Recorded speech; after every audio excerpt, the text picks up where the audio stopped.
देखिए आज कक्षा 6 में विज्ञान विषय के अंतर्गत मापन चैप्टर में हम कुछ ठोस वस्तुओं का आयतन कैसे ज्ञात करेंगे इसके बारे में जानेंगे।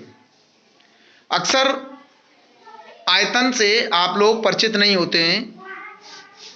कोई भी वस्तु जितना स्थान घेरती है वह उस वस्तु का आयतन कहलाता है। कोई वस्तु क्या घेरती है? स्थान।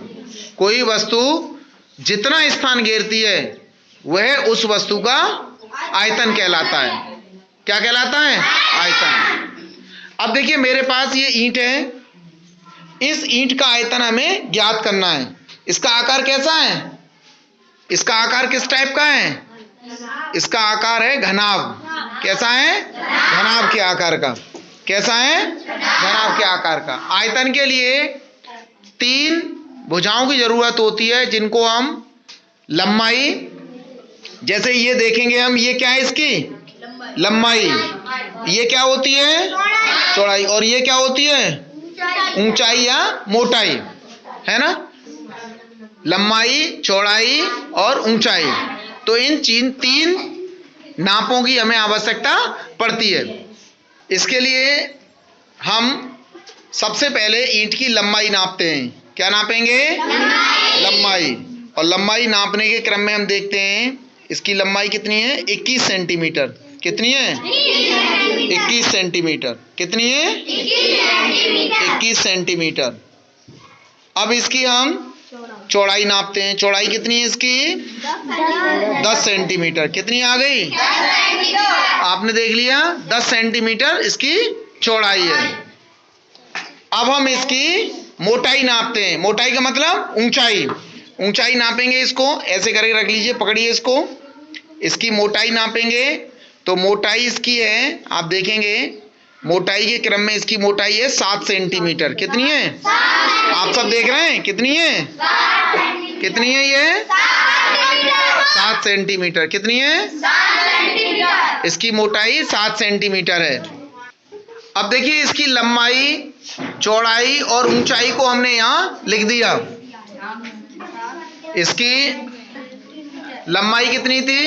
21 सेंटीमीटर, चौड़ाई 10 सेंटीमीटर और ऊंचाई 7 सेंटीमीटर। कितनी है? 21, 10 और 7 सेंटीमीटर। इनका हम आपस में गुणा करते हैं। यहाँ देखिए हमने 21 सेंटीमीटर, 10 सेंटीमीटर और 7 सेंटीमीटर का हमने गुणा किया।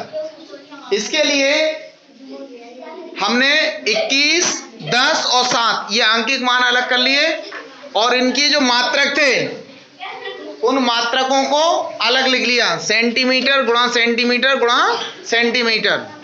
इसका गुणा कितना होता है? कितना है ये? 1470, यानी 1470। अब सेंटीमीटर गुणा सेंटीमीटर गुणा सेंटीमीटर, इसका जब हम देखेंगे तो ये सेंटीमीटर की घात कितना हो जाएगा? सेंटीमीटर की घात 3। कितना हो जाएगा? सेंटीमीटर की घात 3। और इसी को हम घन सेंटीमीटर कहते हैं। क्या कहते हैं? घन सेंटीमीटर। तो इस तरह से आपने देखा ईंट का, इस तरह से आपने देखा कि ईंट का आयतन क्या है, कितना निकल के आया? 1470 घन सेंटीमीटर निकल करके आ गया। इसी तरह से आप क्या करेंगे? इसकी लंबाई, चौड़ाई, ऊंचाई ज्ञात करेंगे और इसका आयतन निकालेंगे। इस डस्टर का आयतन निकालेंगे, ये डस्टर भी आपके सामने, और इस माचिस का आयतन भी निकालेंगे। ठीक है? और यदि हम इस सेंटीमीटर को बदल दें, यदि हम इस सेंटीमीटर को बदल दें मीटर में, तो इसका आयतन घन मीटर में निकल करके आ जाएगा। धन्यवाद।